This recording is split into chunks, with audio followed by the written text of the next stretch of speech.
warahmatullahi wabarakatuh. Perkenalkan, nama saya Ulfa Duyanti, NIM 20600119073. Baik, di sini kami akan menjelaskan sebuah materi tentang mekanika. Adapun struktur materi kami yaitu yang pertama arti fisika, yang kedua cabang-cabang fisika, yang ketiga hubungan fisika dengan pengetahuan yang lain, yang keempat pengukuran, dan yang kelima besaran, dimensi, dan satuan. Nah, untuk saya sendiri, saya akan menjelaskan subbab materi yaitu subbab pertama dan yang kedua, yaitu materi arti fisika dan cabang-cabang fisika. Kemudian materi ketiga akan dilanjutkan oleh teman sekelompok saya yaitu Nur Alim, dan yang materi keempat akan dilanjutkan oleh teman saya materi tentang pengukuran, dan materi kelima besaran, satuan, dan dimensi akan dibahas oleh teman kelompok saya yang bernama Irma Tahir, yaitu subbab yang pertama tentang arti fisika. Nah, seperti yang kita ketahui, fisika berasal dari bahasa Yunani yang berarti alam. Fisika adalah ilmu pengetahuan yang mempelajari sifat dan gejala pada benda-benda yang ada di alam. Gejala-gejala ini pada mulanya adalah apa yang dialami oleh indera kita. Misalnya, penglihatan menemukan optik atau cahaya. Pendengaran menemukan pembelajaran tentang bunyi. Dan indera peraba, misalnya indera peraba itu dapat merasakan panas.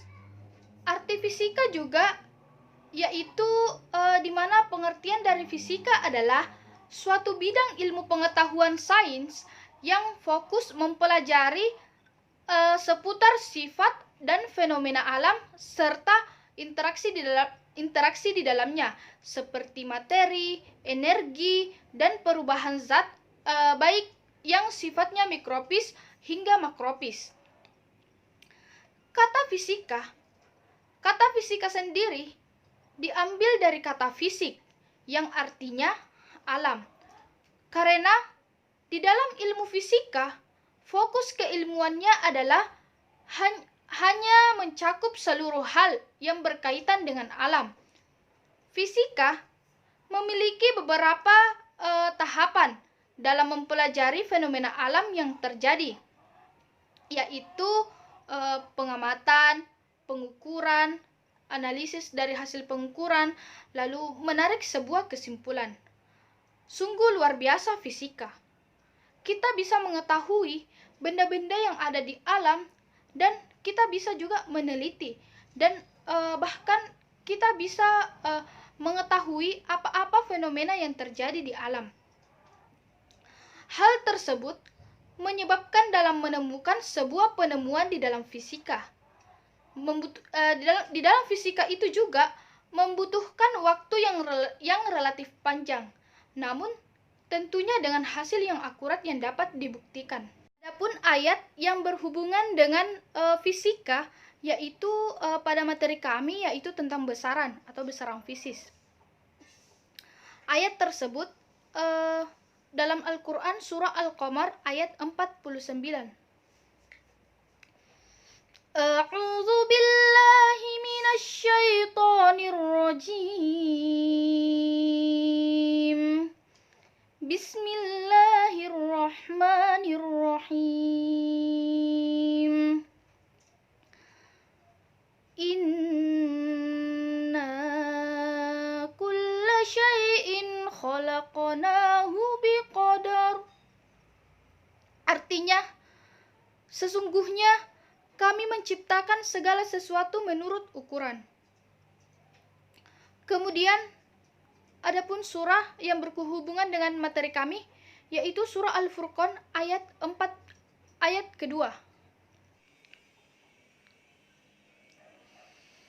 A'udzu billahi minasy syaithanir rajim. Bismillahirrahmanirrahim. Allazi lahu mulkus samawati wal ardi wa lam yattakhiz waladan wa lam yakul lahu syarikun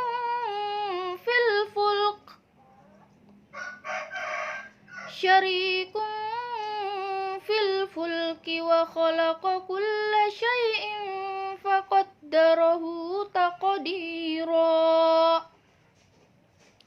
Artinya, Dia telah menciptakan segala sesuatu dan Dia menetapkan ukuran-ukurannya dengan serapi-rapinya. Al-Furqan ayat kedua. Baik, untuk materi selanjutnya yaitu subbab yang kedua tentang cabang-cabang fisika. Nah, cabang-cabang fisika juga ini terbagi beberapa bagian, seperti cabang fisika mekanika. Sebelumnya, pelajaran mekanika ini telah dipelajari di sekolah dasar. Hanya saja kita tidak mengetahui bahwa pelajaran ini merupakan bagian dari mekanika, karena mekanika itu, dari definisi mekanika itu, merupakan bagian dari suatu gerak benda. Di sekolah dasar kita itu sudah kita pelajari di IPA tentang gerak suatu benda, di mana ketika meja didorong atau dan lain sebagainya. Seingat saya dulu waktu belajar IPA itu ada sebuah materi tentang gerak suatu benda. Nah, baik, untuk definisi tersebut, mekanika adalah ilmu fisika yang terbagi menjadi dua bagian, yaitu ada kinematika dan ada dinamika. Nah, mekanika itu ilmu yang mempelajari gerak benda tanpa menyelidiki sebab objek atau benda tersebut bergerak. Termasuk dalam yang sudah dipelajari sejak sekolah dasar maupun SMP, contohnya seperti kecepatan linear sebuah benda. Nah, kemudian dinamika. Dinamika merupakan ilmu yang mempelajari yaitu dengan mengetahui atau menyelidiki gerak suatu benda. Contohnya seperti pada pembahasan ilmu dinamika ada gaya. Nah, setiap gaya terjadi karena adanya dan disebabkan oleh segala sesuatu. Misalnya gaya gravitasi membuat semua benda yang berada di atas permukaan bumi menuju ke bawah ke bumi. Nah, untuk yang kedua yaitu fisika kuantum. Fisika kuantum merupakan cabang ilmu fisika yang mempelajari tentang subatom dan atom. Yang ketiga yaitu fisika fluida atau mekanika fluida. Mekanika fluida merupakan ilmu yang mempelajari gerakan fluida seperti cair, zat cair, dan gas. Kemudian yang keempat yaitu fisika listrik dan magnet. Fisika listrik dan magnet ini merupakan suatu ilmu fisika yang mempelajari tentang elektron atau partikel yang bermuatan listrik dan magnet. Kemudian yang kelima yaitu termodinamika. Termodinamika berasal dari kata termo yang berarti panas dan dinamika yang berarti bergerak. Jadi, termodinamika merupakan suatu ilmu yang mempelajari tentang perpindahan panas. Kemudian yang keenam yaitu optik geometris. Nah, optik geometris ini merupakan benda yang berhubungan dengan pembuatan sifat cahaya yang dapat dipantulkan. Kemudian yang ketujuh yaitu astronomi. Astronomi merupakan suatu ilmu yang mempelajari tentang segala sesuatu tentang bintang atau tentang yang di luar angkasa. Kemudian yang kedelapan yaitu fisika medis. Fisika medis berasal dari kata medikal atau kedokteran. Nah, fisika medis ini merupakan suatu ilmu yang mempelajari tentang hubungan dunia kedokteran maupun dunia kesehatan. Kemudian yang kesembilan yaitu fisika radiasi. Fisika radiasi merupakan suatu cabang ilmu fisika yang mempelajari proses energi yang bergerak dalam ruangan yang diserap oleh benda lain. Kemudian yang ke-10 yaitu fisika lingkungan. Fisika lingkungan ini merupakan suatu cabang ilmu fisika yang mempelajari segala sesuatu yang berada di udara maupun yang ada di bumi. Kemudian yang ke-11 yaitu geofisika. Geofisika merupakan cabang ilmu fisika yang mempelajari tentang bumi atau tentang geografi atau yang seperti kayak terjadinya gempa atau akibat terjadinya gempa. Kemudian yang ke-12 yaitu ekonomi fisika. Ekonomi fisika merupakan suatu cabang ilmu fisika yang mempelajari tentang fisika dilihat dari sudut ekonomi. Kemudian yang ke-13 yang itu fisika nuklir atau paralel. Fisika nuklir merupakan suatu cabang ilmu fisika yang mempelajari tentang inti atom serta perubahan-perubahan pada inti atom. Kemudian yang ke-14 yaitu fisika zat padat. Fisika zat padat merupakan suatu cabang ilmu fisika yang mempelajari tentang sifat dan perilaku sifat fisika dari zat yang berada dalam fase padat. Kemudian yang ke-15 yaitu fisika material. Fisika material merupakan suatu cabang ilmu fisika yang mempelajari dan menyelidiki hubungan antara struktur dan sifat material. Yang ke-16 yaitu fisika komputasi. Fisika komputasi merupakan suatu cabang ilmu fisika yang mempelajari tentang proses persamaan fisika dan dengan menggunakan komputer atau komputasi numerik. Yang ke-17 yaitu fisika sistem kompleks. Nah, fisika sistem kompleks ini merupakan suatu cabang ilmu fisika yang mempelajari fenomena-fenomena alam dan menjangkaunya dari sudut pandang fisika. Kemudian hanya itu cabang-cabang fisika yang sempat saya jelaskan. Kemudian kita melangkah pada soal yang akan saya bahas. Nah, pada soal ini saya mengambil sebuah soal tentang dimensi. Di sini kita akan melanjutkan materi kita dan akan membahas tentang dimensi besaran.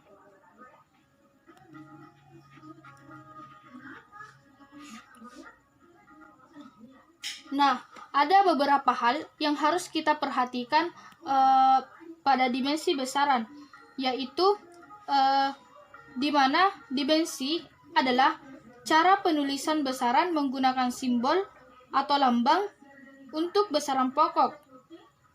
Kemudian, dimensi juga itu dapat menunjukkan bagaimana suatu besaran tersusun oleh besaran-besaran pokok.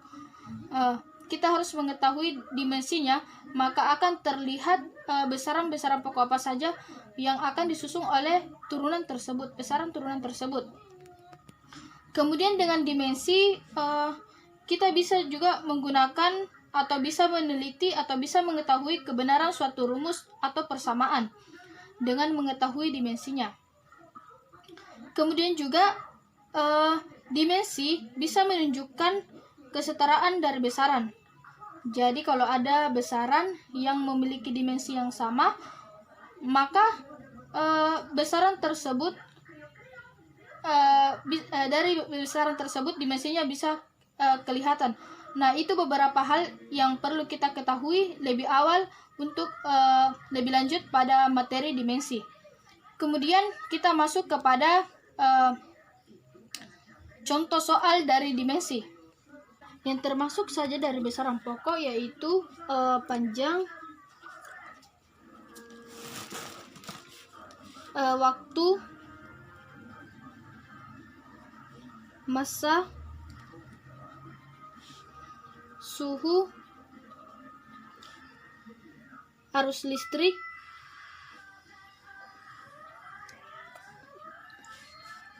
intensitas cahaya,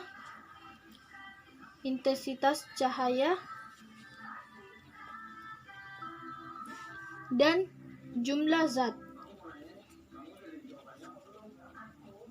Satuan dari besaran pokok, di mana panjang satuannya meter,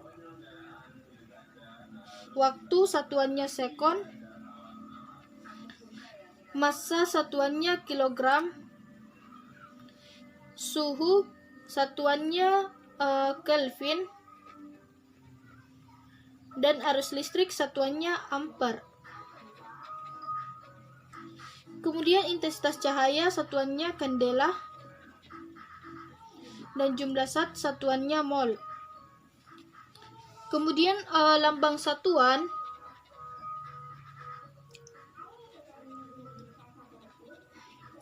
di mana meter itu M, sekon S, kilogram di sini, kilogram kg, Kelvin K, ampere A, kandela CD, dan mol.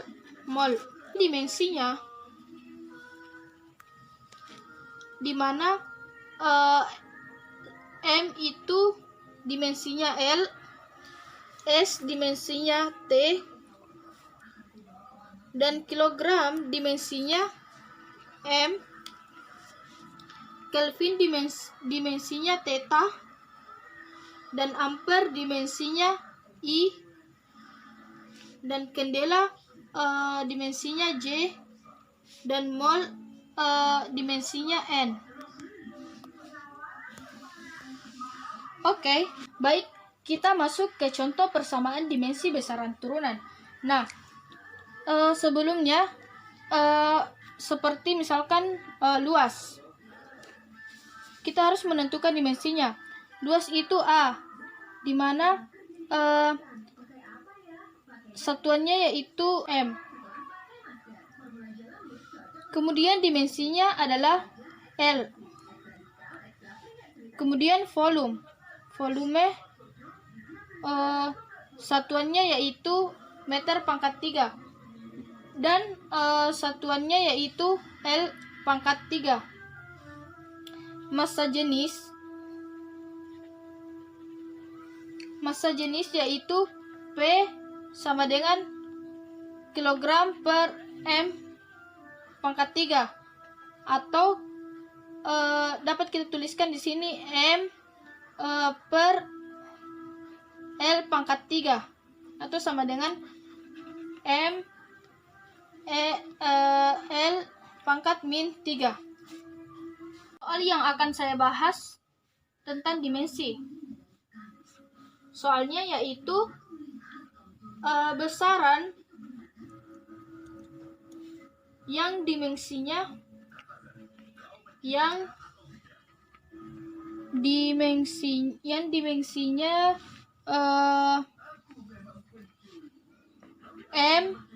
L min 1 T pangkat 2 adalah. Nah, di sini kita harus mencari tahu dimensinya ML min 1 T pangkat 2. Dia termasuk besaran apa? Nah, untuk menjawab,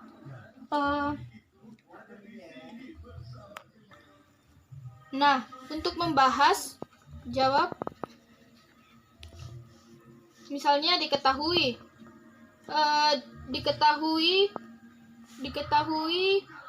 ML min 1 T pangkat 2. Ditanyakan besaran dimensi.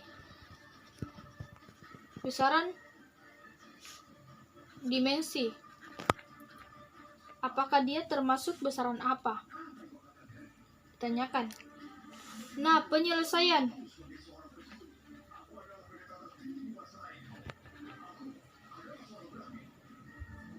Nah, sebelumnya kita itu harus mengetahui kontroversi dari besaran itu tersendiri.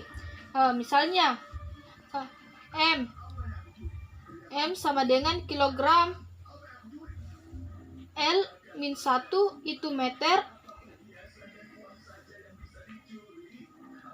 dan T pangkat min 2 itu sekon atau waktu. Kan di sini ada min 2, jadi berarti di sini ada min 2. Jadi bisa kita tuliskan M L min 1 pangkat T min 2. Ini min 2 ya, ini juga min 2. Sama dengan kilogram meter per sekon pangkat 2. Kemudian mengapa per?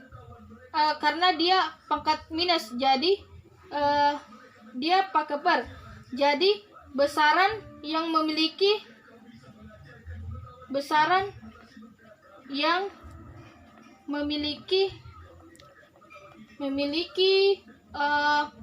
dimensi